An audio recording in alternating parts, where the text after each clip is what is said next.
과 지명을 만약에 다 삭제한다고 생각하게 되면 성경의 분량도 분량이지만은 내용이 연결이 안 됩니다. 하나님은 역사적으로 사람과 함께 일하셨습니다. 그래서 신구약 성경에 나와 있는 사람들의 이름을 중복된 것 빼고 2930명이 나오고 장소는 1551곳이 소개가 되고 있습니다. 그러나 우리 기독교의 믿음이라고 하는 것은 역사적이면서도 지리적인 믿음이라고 할 수 있습니다.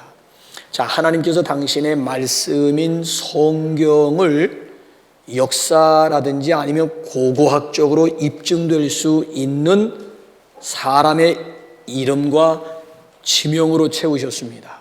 그래서 역사적으로 하나님께서 사람들과 함께 일하셨음을 지명을 통해서 흔적으로 우리에게 남겨주었습니다. 그래서 성경은 무엇보다도 믿을 만한 역사요, 믿을 만한 책이요, 믿을 만한 약속이요, 믿을 만한 말씀이라고 하는 거예요. 그래서 여러분, 성경에 나와 있는 이 지명들이 다 의미가 있고 다 중요해요. 그 중에서 더 중요한 지명을 찾으라고 한다면 그것이 바로 길갈이 되겠습니다. 사람은 누구나 그 자신만의 추억의 장소가 있게 마련입니다.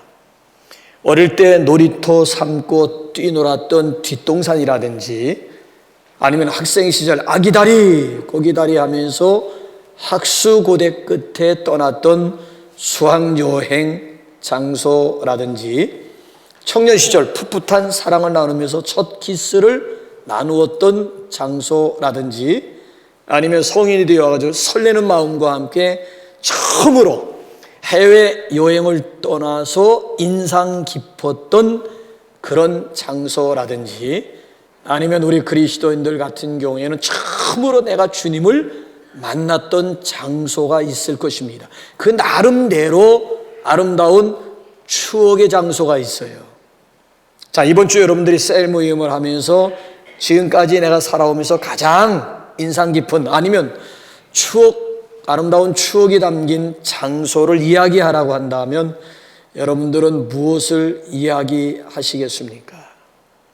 자, 이스라엘 민족사 가운데서 잊을 수 없는 추억의 장소를 꼽으라고 한다면 그 중에 하나가 바로 오늘 우리가 함께 나누게 될 바로 길갈이 될 것입니다. 자, 이 길갈이 구체적으로 어떤 장소일까요? 아니, 이 길갈은 장소 이상의 의미를 가지고 있는 아주 소중한 곳입니다. 자, 길갈이 어떤 곳일까요? 어떤 의미가 있을까요? 여러분들의 길갈은 어디예요? 거기에 어떤 의미를 부여할 것입니까? 아니, 질문을 아예 그냥 노골적으로 제가 여러분들에게 도전으로 드리고 시작을 한다면 여러분들 믿음 생활을 하시면서 길갈이 있습니까? 정말 나에게는 길갈이 있는가? 길갈도 없이 내가 지금 믿음 생활하고 있는 것은 아닌가? 나의 현 주소를 발견하는 그런 아침, 그런 시간이 되시기 바랍니다. 자, 이 길갈은 첫째, 기념비가 세워진 곳이에요. 제가 설교를 하면서 지금 여호수아 4장, 5장을 다 지금 소화하고 있는 거예요. 자, 우리 한번 4장 19절, 20절 한번 길갈이 어떤 곳인지 한번 보세요. 시작.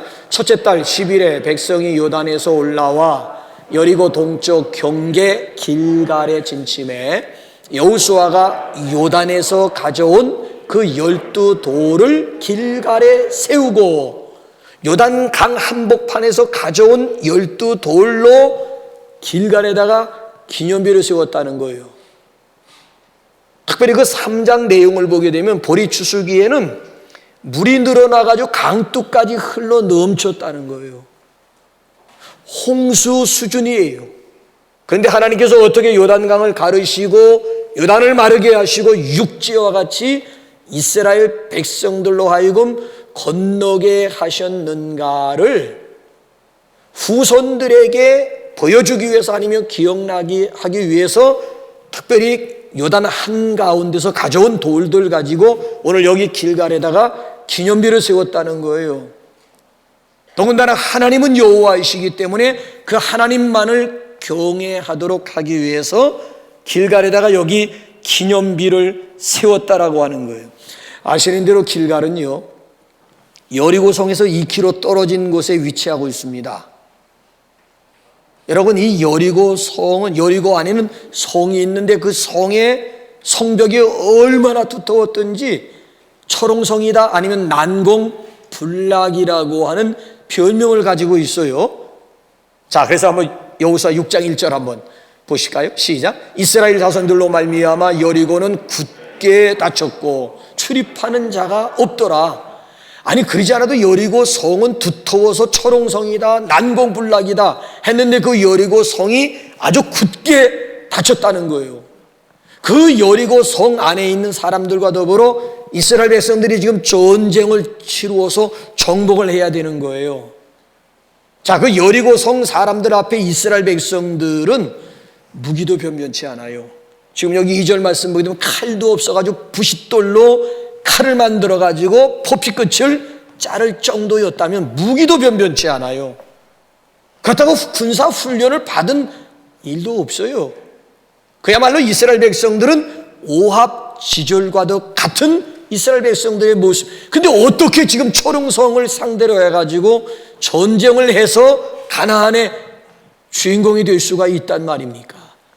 그대 앞에만 서면 나는 왜 작아지는가? 이게 지금 이스라엘 백성들의 현실이라고요, 현실. 그래서 두려워할 수밖에 없고 낙담할 수밖에 없는 거예요. 이때를 맞이해서 하나님께서 미리 조치를 취한 것이, 그래서 요단강에서 12돌 가지고 와서 여기 길갈에 세우고 앞에 있는 가나안 족속들로 인해 가지고 낙담이 된다든지 두려움이 없을 때에는 기념비를 보라고 하는 거예요.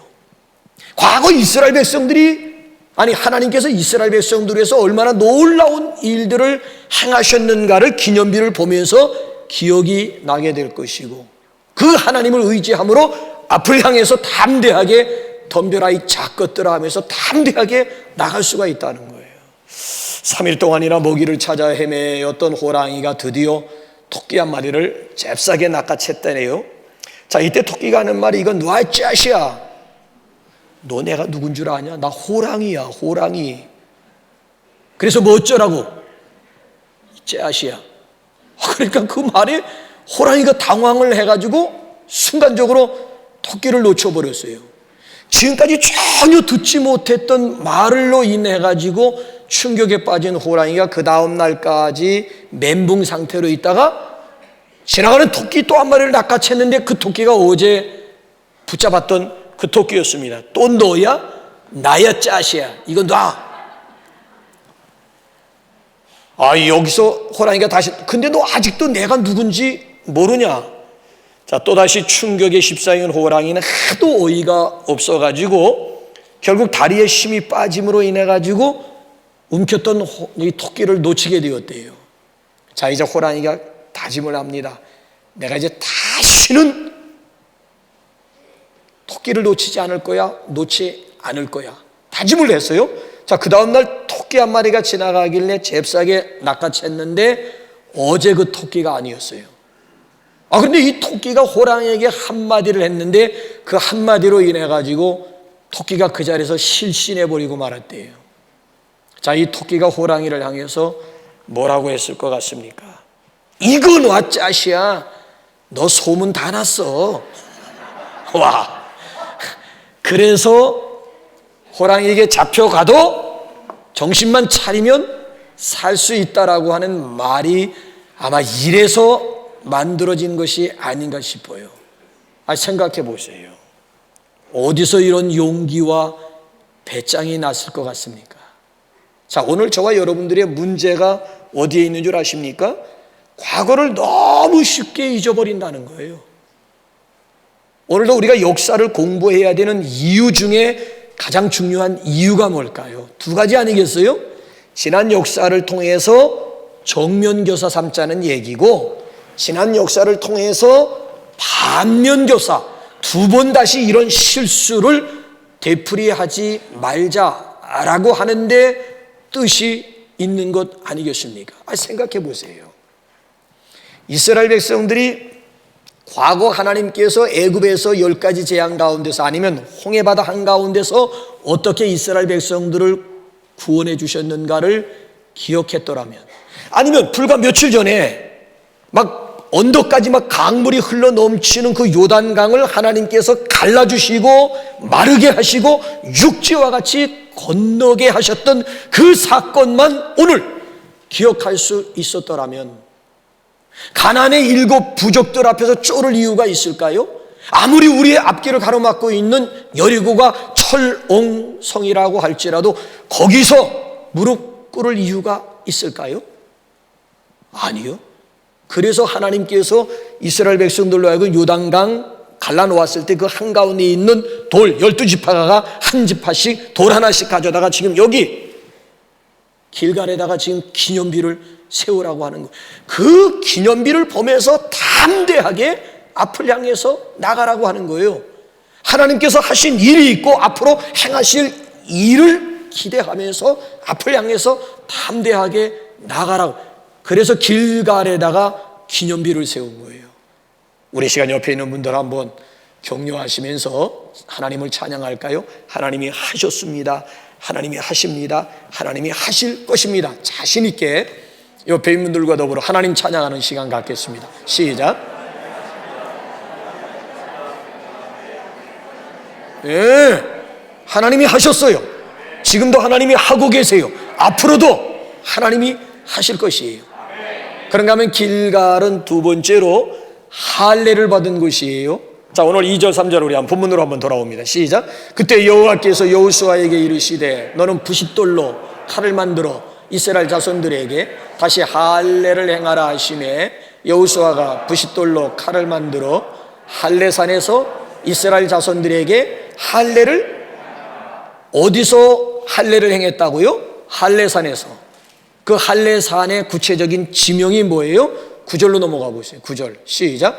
여호와께서 여호수아에게 이르시되 내가 오늘 애굽의 수치를 너희에게서 떠나가게 하였다 하셨으므로 그곳 이름을 오늘까지 길갈이라 하느니라.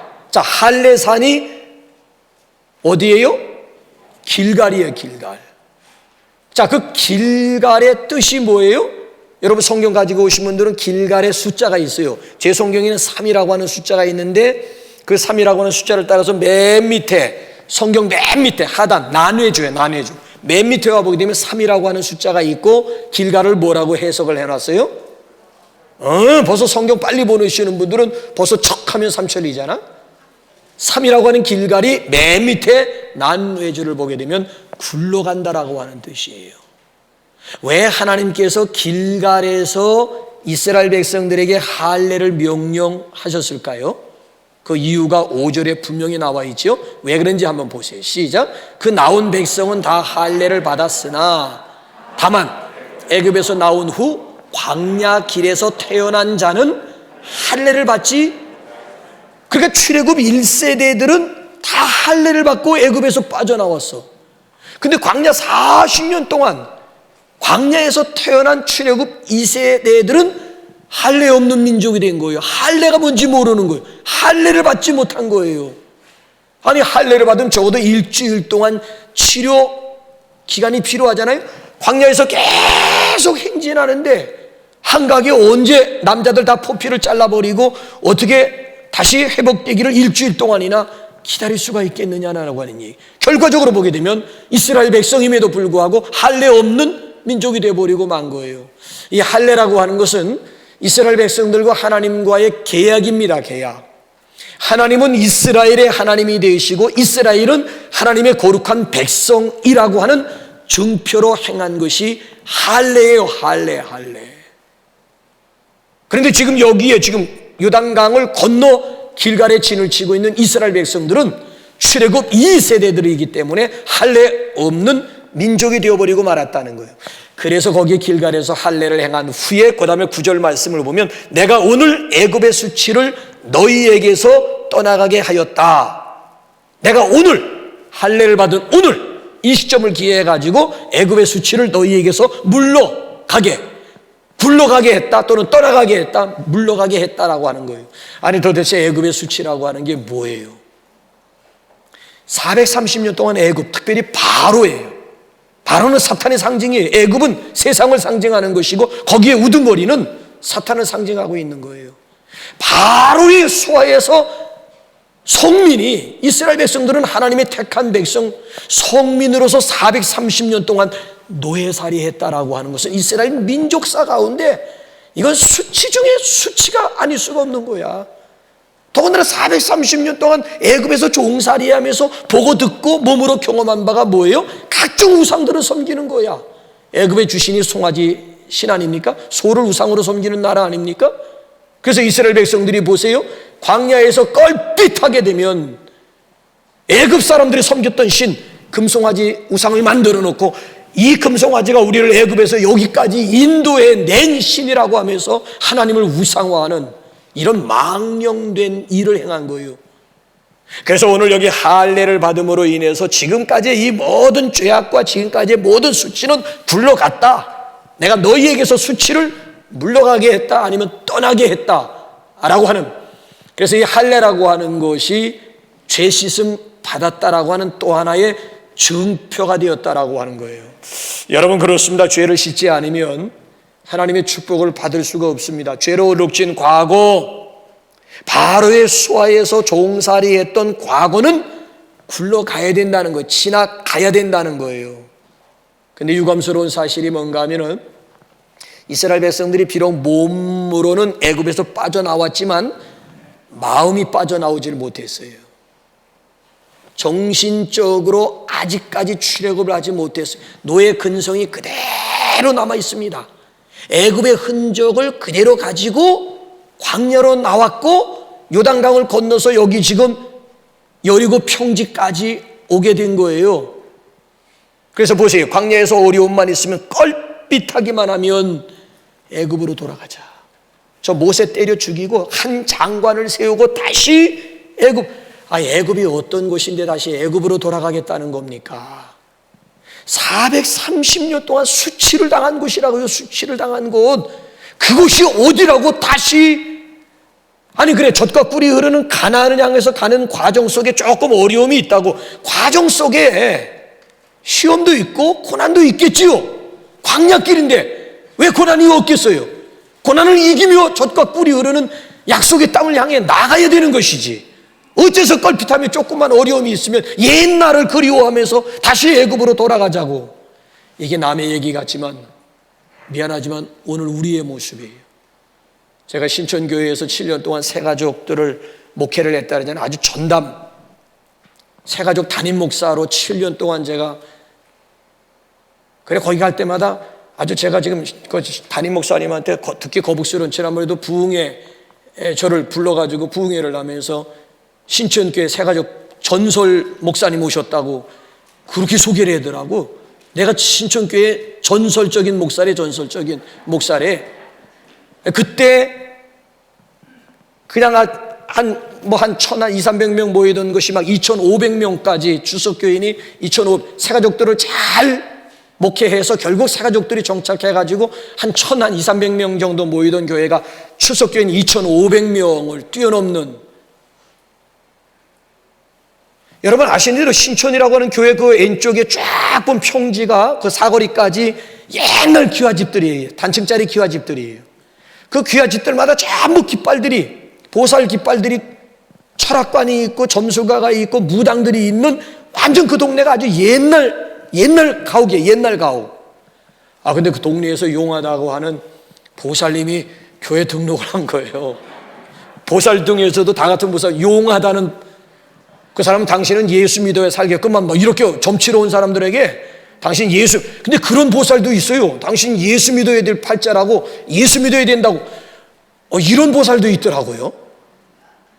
근데 그 양반이 교회에 나와서, 어차피 제가 새가족 담당이니까 교육도 시키고 같이 상담도 하고 신방도 하는데, 이분이 목사님, 이 교회 우리 교회 단골들 꽤 많아요 그러더라고.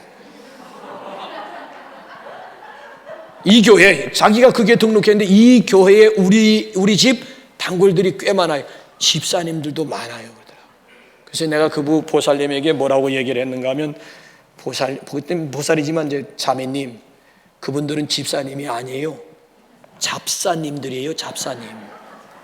집사님하고 잡사님을 구분하셔야 됩니다. 제대로 된 집사 같으면 마귀의 종인 보살에게 가서 내일을 묻지 않습니다. 아무리 종초가 된다 할지라도, 내일이 불안하고 내일을 알고 싶다 할지라도 제대로 된 집사 같으면은 절대 점쟁이라든지 아니면 철학관이라든지 무당 찾아가가지고 점치는 일은 하지 않습니다. 오직 시원치 않은 잡사들이나 그런 곳을 찾는 것이지, 제대로 집사님이라고 하지 마세요. 집사님들 그 모욕하는 말이니까 잡사라고, 이제부터는 잡사들이라고. 당신은 잡사라고. 왜? 오면 다 알잖아. 이거에 보면 저기 내 단골 있네. 그럴 때마다 그 웃음 속에는 잡사 잘 있었어? 아니 몸은 지금 여기 나와 있고 지금 분명히 애굽이라고 하는 세상을 떠난 지가 언젠데, 껄핏하기만 하면, 불안하기만 하면, 또 뭐 알고 싶기만 하면 옛버릇이 나와가지고 다시 그곳으로 들어가가지고 마귀의 종에게 머리를 조아리면서 내일을 묻는다는 얘기예요.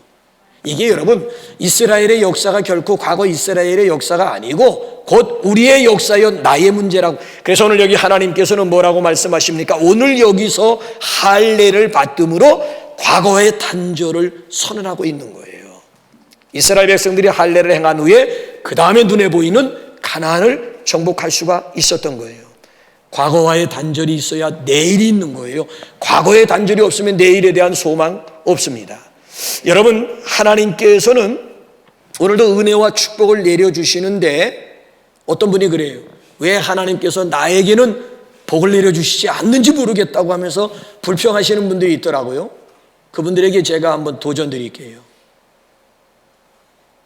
아직까지도 애굽적인 요소, 끊어야 되는 것에 대해서 끊지 못하는 과거가 있는가를 한번 물어보시라고요. 하나님과의 관계 속에서 해결해야 될 죄 문제가 아직까지 남아. 왜? 죄를 그대로 가지고 있고서야 어떻게 하나님께서 내리시는 은혜와 복을 온전히 받아 누릴 수가 있겠느냐라고 하는 것이에요. 그래서 오늘 여기 보면 여리고를 점령하는 것도 중요하지만 점령하기 전에, 승리를 경험하기 전에 먼저 할례부터 받아라. 할례부터. 애굽은 굴러가야 된다. 수치는 굴러가야 되고 과거는 굴러가야지 내일에 대한 젖과 꿀이 흐르는 가나안이 내 것이 될 수가 있다라고 하는 도전이에요. 길갈 굴러가야 된다라고 하는 얘기예요. 그렇기 때문에 오늘 이 자리가 저와 여러분들에게 있어서는 또 하나의 할례산이 될 수 있기를 주님의 이름으로 축원합니다. 자, 그런가 하면 세 번째로, 길갈은 유월절을 지킨 곳입니다. 자, 한번 10절 한번 보세요. 10절 시작. 또 이스라엘 자손들이 길갈에 진쳤고 그달 14일 저녁에는 여리고 평지에서 유월절을 지켰으며. 유월절과 길갈은 2km라니까 2km. 오리길에 떨어져 있는 거예요. 여리고 평지에, 여리고성이 있는 여리고 평지, 오리길이니까 여리고 평지에서 유월절을 지켰다. 자, 유월절이라고 하는 게 뭐예요?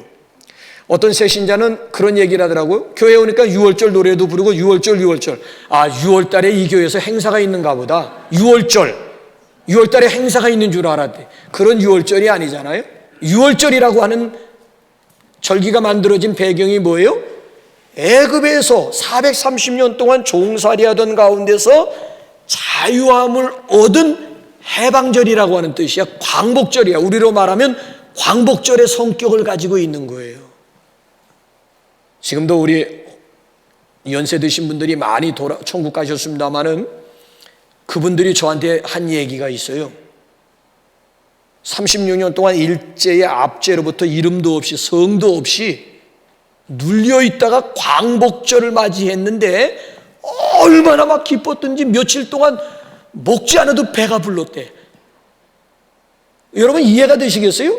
그 생생하게 8.15 광복절을 맞이하신 어르신들, 그분들이, 연세 드신 분들이 그때 그 감격을 회상하면서 며칠 동안 먹지 않아도 막 배가 부를 정도였다라고 하는 표현들을 하시는데 결코 과장된 표현은 저는 아니리라고 봐요. 아니 여러분 보세요. 이스라엘은 가나안 전쟁을 지금 앞에 놓고 6월절 잔치판을 벌인 거예요. 이해가 되세요? 아니 전쟁을 치른 다음 승리한 후에 잔치판을 벌여야 되는 것이지, 아니 전쟁을 앞에 놓고 미리 유월절 잔치, 유월절 절기를 지킨다라고 하는 것이 이게 여러분 이해가 되는 것이냐고요. 이 얘기 무슨 얘기인가 하면 이스라엘 백성들이 싸우러 간 게 아니에요. 이미 하나님께서 이겨놓은 싸움을 쟁취하러 간 것이라고요. 이미 하나님께서 밥상 다 차려놓았어요. 이스라엘 백성들은 그냥 숟가락 하나 얹으러 간 의미지 싸워서 이겼다는 얘기가 아니라 이미 이겨놓은 싸움을 싸우러 간 거예요. 자, 그래서 여러분 두 구절 제가 한번 소개해 줄게요. 여호수아 3장 한번, 1장 3절 한번.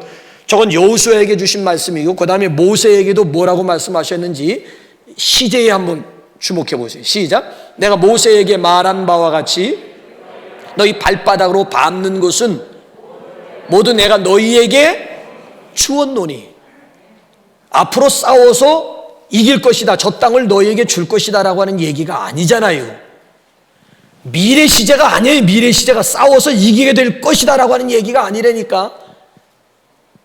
내가 너희 발바닥으로 밟는 곧 가나안이야. 모두 내가 너희에게 이미 줬다는 거예요. 주었느니 과거 완료 시제야, 완료 시제.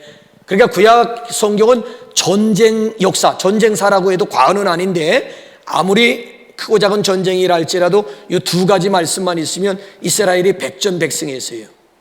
내가 그들을 너희 손에 넘겼노라라고 하는 말씀이 나오던가, 내가 이 땅을 너희에게 주었노니, 너희 발바닥으로 밟는 이 땅을 내가 너희에게 주었노니라고 하는 이 두 가지, 그들을 너희 손에 붙였다라고 하는 말씀이나 이 땅을, 아니면 너희 발바닥으로 밟는 땅을 너희에게 주었다, 주었노니, 이 말씀만 떨어지면 적들의 수와 전략, 무기 상관없이 이스라엘 백성들이 백전백승했다라고 하는 이야기예요. 이스라엘 백성들이 싸워서 이긴 게 아니라니까. 이미 하나님께서 이미 싸워놓으신 싸움 쟁취하러, 탈취물을, 노약 있잖아요. 노약물 있잖아요. 전쟁에서 얻은 포획물이 있잖아요. 그 노획물을 거두러 가는 의미밖에는, 그러니까 여기 지금 전쟁을 치르기도 전에 여리고 평지에서 이미 6월절은 애굽 바로와 더불어 싸워서 이겼다라고 하는 것을 선포하는 승리의 축제 아닙니까? 6월절이 광복절 아닙니까? 아니 근데 아직까지 지금 가나안 7부족과 더불어 싸우지도 않았는데 뭘 지금 승리를 쟁취한 기념으로 여기 지금 6월절 잔치판을 벌인다는 얘기예요. 이미 이겨놓은 싸움이라고 하는 것을 6월절을 지키는 가운데 하나님께서 이스라엘 백성들에게 과거 애굽에서 행한 바와 같이 이제 앞으로 너희가 대적하게 될 7족속과 더불어 내가 싸워주리라고 하는 하나님의 분명한 약속이 바로 6월절 속에 담겨 있더라고 하는 얘기예요. 여러분 기억하시기 바랍니다. 세상이 결코 우리를 이기지 못합니다. 히브리서 11장 마지막 절 보면 세상이 우리를 감당치 못하는 사람들이라고 그랬어요. 어떤 수단 방법을 동원한다 할지라도 역사적으로 교회를 이긴 예가 없고 그리스도인들을 이긴 예가, 세상이 감당치 못할 사람들이 바로 우리의 정체성임을 믿으시기 바랍니다. 그래서 예수님도 요한복음 6장 마지막 절 보면 너희가 세상에서는 환난을 당하나 담대하라, 내가 세상을 이기었노라. 6월절이라고 하는 것은, 여러분 길갈이라고 하는 것은 6월절이 있고 승리가 있는 곳이에요. 이스라엘의 승리가 곧 우리의 승리요, 예수님의 부활이 내 부활, 예수님의 승리가 곧 나의 승리임을 믿으시기 바랍니다. 그래서 길갈은 6월절을 지킨 곳이고요. 네 번째로 길갈은 이스라엘 백성들이 진을 친 곳입니다. 자, 우리 한번 보세요. 4장 19절, 5장 10절 시작. 첫째 달 10일에 백성이 요단에서 올라와 여리고 동쪽 경계 길갈에 진침해. 그 다음에 10절 시작. 또 이스라엘 자손들이 길갈에 진침해. 그러니까 여러분 앞으로 이제 여호수아서를 읽으면서 주목해야 되는 것이 뭔가 하면은 가나안의 7부족들을 완전히, 지금 남부에, 지금 여리고는 남부야. 남부부터 치고 중부야. 중부부터 치고 그 다음에 남부 치고 그 다음에 북부를 쳐서 가나안의 7부족들을 모두 쫓아냈어요. 그러니까 완전 승리하기까지 이스라엘 백성들이 진을 쳤던 곳이 어딘가 하면 그게 바로 길갈이에요. 전쟁하러 나갔다가 다시 돌아오고 또 전쟁하러 나갔다가 다시 돌아온 것이 바로 길갈이야, 길갈. 여러분 낮은 산을 오를 때에는 베이스 캠프, 저기 아무리 100군데가 높다 한들 베이스 캠프 칠 필요까지는 없어요. 히말라야 산맥에 있는 에베레스트 산 같은 높은 산에 오를 때에는 반드시 베이스 캠프가 있어야 되는 거예요. 대부분 실패하고 산에서 동사당하는 사람들의 10중 8구는 베이스 캠프 없이 무모한 도전을 했다가 결국 실패해서 산에서 동사해서 얼음에 묻히게 된 경우예요. 우리가 높은 산을 오를 때에는 함께 오를 동지가 필요한 거예요. 올라가다가 힘이 빠지고 지치면은 쉬면서 양식을 공급받으면서 다시 재충전할 수 있는 베이스 캠프가 있어야 된다니까. 베이스 캠프가 있어야 히말라야 아니라 에베레스트 아니라 에베레스트 할아버지 되는 산도 정복할 수, 베이스 캠프가 있어야 정복할 수가 있는 거예요. 우리 인생살이 가운데 긴 우리 인생의 여정 가운데 우리가 정말 무사히 안전하게 목적지까지 도달하기 위해서는 베이스 캠프가 있어야 된다. 우리에게도 베이스 캠프 길갈이 있어야 된다라고 하는 거예요. 길갈이. 그래서 여러분 이 길갈이라고 하는 것이 이스라엘 민족사 가운데서 이 길갈이라고 하는 것을 잊을래야 잊을 수 없는 장소 중에 하나가 바로 길갈이라고 하는 거예요. 오늘 여러분 인생에 있어서 베이스 캠프 역할을 하고 있는 길갈이 어디에 길갈이?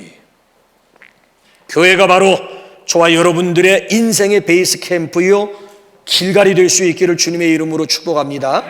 자, 예수님을 잃어버린 부모님들이 사흘길을 찾아 헤맸어요. 왔던 길 다 결국 원점으로 돌아왔습니다. 어디서 잃어버린 예수님 찾았습니까? 성전, 아버지 집에서 찾은 거예요. 자, 성전에서 잃어버린 아기 예수님을 찾은 다음 마리아가 한 말이에요. 아이야, 어찌하여 우리에게 이같이 하였느냐? 나무랐어요. 그때 어린 예수님이 뭐라고 대답하시던가요? 어찌하여 나를 찾으셨나이까? 내가 내 아버지 집에 있어야 될 줄을 알지 못하셨나이까? 라고 반문해요. 아니, 어찌하여 사흘길을 찾아 헤매셨습니까? 나 여기 있는데 내가 내 아버지 집에 있어야 될 줄을 모르셨단 말씀입니까? 라는 반문이었어요. 잃어버린 아들을 어디서 찾았다고요? 아버지 집이에요. 내 잃어버린 자아를 어디서 찾을 수 있어요? 아버지 집이에요. 내 잃어버린 과거를 어디서 찾을 수 있어요? 아버지 집이에요. 내 잃어버린 건강 어디서 찾을 수 있어요? 아버지 집이에요. 내 잃어버린 구원, 내가 온 것은 잃어버린 자를 찾아 구원하기 위함이라고 예수님 설명하셨잖아요. 그러면서 어린 양 보혈 바른 피를 우리에게 소개하고 지난주엔 붉은 줄 쳐진 집 안에 있기만 하면 찾아질 수가 있고 구원받을 수가 있음을 분명히 우리에게 복음 말씀해. 내 잃어버린 구원을 찾을 수 있는 유일한 길은 피가 있는 집 안에, 붉은 줄이 쳐진 집 안에 있음으로 인해 가지고 하나님 앞에 찾아질 수가 있고 발견될 수가 있는 거예요. 내 잃어버린 미래까지도 어디서 다시 회복할 수가 있는가 하면 아버지 집이라고 하는 거예요. 이곳이 바로 내 아버지 집임을 믿으시기 바랍니다. 여기가 우리 인생살이 가운데 베이스 캠프야. 베이스 캠프. 여기가 바로 우리의 제2의 길갈이 되어져야 된다는 거예요. 여기는 영적인 사령부라고 할 수가 있는, 전쟁터로 말하면 사령부야. 사령부. 우리의 사령관이 누구예요? 만군의 주 여호와. 모든 군대의 이거라고 하는 게 만군의 주 여호와, 만군의 주라고 하는 모든 군대의 하나님. 그러니까 사령관 중에 최고의 사령관이 만군의 주 여호와 하나님. 그래서 우리가 사령부에 모여가지고 작전 사령관의 전술과 지시에 따라서 그대로 움직이기만 하면 얼마든지 가나안의 주인공이 될 수가 있고 영적인 전쟁 가운데서 승리할 수가 있다는 거예요. 그래서 우리는 나갔다가 다시 돌아오고 나갔다가 다시 돌아오고 나갔다가 다시 돌아오고, 그래서 우리가 성전에 모여야 되는 이유가 여기에 있고 우리가 주일을 지켜야 되는 여유. 왜? 우리는 일주일이 한계예요. 일주일 세상이라고 하는 필드로 나가고 전쟁터로 나가서 싸웠으면 다시 길갈로 돌아오는 시간, 최소한의 시간이 일주일이라고 하는 거. 그 이상이 안 돼요. 그것도 일주일이 너무 멀다 해서 중간에 3일 예배, 수요 예배가 만들어진 거, 일주일도 너무 길다고 생각하는 사람들을 위해서 그래서 수요 예배가 필요한 거예요. 아우, 나 오늘 이거 받은 이거 기름 가지고 한 주간 동안 달리기 너무 부족해요. 기름이 바닥나겠어요. 그래서 수요일 날 와서 또 주유하고, 또 작전 지시 받고 나가서 싸우는데 아무래도 힘이 딸리다 싶으면 작전 사령관 대신 하나님으로부터 또 새로운 전략이 있고 새로운 작전 지시가 있죠. 그 작전 지시 받기 위해서 수요일 날 한 번 더 나오겠다는 거룩한 욕심이거든요. 그래도 최소한 우리가 일주일에, 그 전에 나갔다가 이스라엘 백성들이 역사를 보면 나갔다가 길갈로 돌아오고, 왜? 이스라엘이 베이스 캠프 치고 진을 친 곳이 바로 길갈이야, 길갈. 그러니까 이 성전이 바로 저와 여러분들 삶 가운데서 길갈이 될 수 있기를 주님의 이름으로 축원합니다. 여기서 쉴물 얻고, 여기서 회복을 얻고, 여기서 재충전하고, 여기서 작전 사령관 대신 하나님으로부터 말씀을 통해 다시 한번 새로운 전략을 얻고 나가는 십자가의 군병들이 되시기를 주님의 이름으로 축원합니다. 마지막 우리 다섯 번째로 길갈은 소명받는 곳이에요. 자, 15절 한번, 마지막 끝절 한번 읽어볼까요? 시작. 여호와의 군대 대장이 여호수아에게 이르되 내 발에서 신을 벗으라. 내가 선 곳은 거룩하니라 하니 여호수아가 그대로. 저 말씀은 이미 어디서 우리가 봤지요? 어디서 봤을까요? 출애굽기 3장 5절이. 저건 지금 오늘 본문 말씀은 여호수아에게 주신 말씀이고, 이미 여호수아가 아니라 그 창세기 다음 출애굽기에 나오는 모세에게도 주신 말씀, 다른지 한번 보세요. 시작. 하나님이 이르시되 이리로 가까이 오지 말라. 내가 선 곳은 거룩한 땅이니 내 발에서 신을. 모세를 부르실 때에도 내 발에서 신을 벗어. 오늘 여호수아를 부르실 때에도 내 발에서 신을 벗으라고 그랬어요. 왜 하나님께서 모세를 쓰시고 여호수아를 쓰실 때에 먼저 신발을 벗으라고 했을까요? 자, 신발을 벗는다라고 하는 의미가 뭘까요? 자, 옛날에는 자유인과 종의 구분이 발에 있어요. 신발에 있는 거예요. 딱 사람을 볼 때 신발부터 보는 거예요. 신발을 신었으면 그는 자유인이에요. 신발이 없다, 그는 노예 출신이거나 종이야, 종. 그래서 탕자라고 하는 사람을 보세요. 아버지 재산을 챙겨가지고 아버지 집을 떠날 땐 당당하게 신발을 신고 아들 자격으로 아버지 집을 떠났습니다. 먼 나라에 가서 막 창기들과 더불어 화랑망탕하면서 있는 재산 다 탕진하고 거지 새끼가 되어가지고 결국 돌아올 때는 아들로 돌아온 것이 아니라 품꾼의 하나야. 품꾼 종으로 돌아왔어요. 신발이 없어요. 갈 때는 신발 신고 나간 놈이 돌아올 때는 신발이 없는 거야. 왜? 스스로가 나는 품꾼의 하나로 돌아온다라고 생각하면서 신발이 없어요.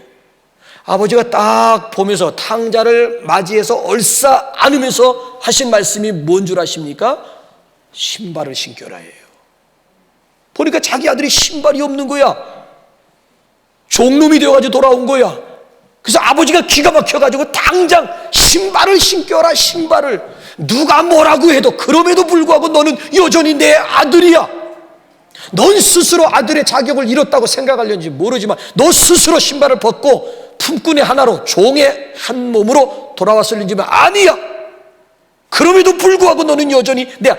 그래서 여러분, 누가복음 15장이 신구약 성경 가운데 복음을 설명하는데 가장 리얼리티하게 복음이 무엇인가를 우리에게 소개하는 데는 호세아 3장과 누가복음 15장보다 더 복음을 정확하게 설명한 성경이 없어요. 자, 그런데 오늘 여기 본문 말씀은 그 반대잖아요. 멀쩡하게 신발 신고 있는 모세를 향해서 신발 벗어. 멀쩡하게 신발 신고 있는 여호수아를 향해서 네 발에서 신발을 벗으라고 요구합니다. 뭔 의미가 되겠습니까? 지금까지는 내가 주인이 되어서 살아왔을는지 모르지만 오늘 이 순간부터는 네 주인은 나야. 너는 내 종이야. 너는 더 이상 주인이 아니야. 오늘 이 순간부터 신발 벗어버려. 이제부터 내가 네 주인이다. 하나님의 주권을 전적으로 인정하든지 전적으로 주인의 말씀에 순종하는 가운데 승리가 있는 것이지, 내가 싸워서 내 의지와 내 노력 가지고 가나안의 주인공이 된다라고 하는 의미는 아니에요. 이게 세상 종교와 우리 기독교, 자력 종교와 타력 종교와의 차이점이 바로 여기에 있다라고 하는 거예요. 어떻게 여러분들 반에 지금 신발을 신고 있습니까? 어떻습니까? 이 시간 겸손하게 스스로 하나님이 신발을 벗기게 하지 마시고 내 발에서 신을 벗어라, 스스로 벗으라고 하는 얘기예요. 우리 각자가 지금 신발을 신고 있다면 각자가 신발을 벗기 바랍니다. 그리고 고백하시기 바랍니다. 나는 당신의 종임을, 철저하게 나는 당신의 종임을 고백할 수 있기를 바랍니다. 내가 주인 삼은 모든 것 이 시간 내려놓고 예수님만이 나의 주, 나의 하나님을 고백하는 시간이 되시기 바랍니다. 그래서 이 시간이 저와 여러분들에게는 할례의 산이 될 뿐만 아니라 우리 이 시간에 우리 하나님의 소명을 우리 재확인하는, 다시 사명받는, 우리 신발을 벗는 길갈의 시간이 될 수 있기를 주님의 이름으로 축원합니다. 우리 이 시간 우리 글로리아 우리 찬양대 나오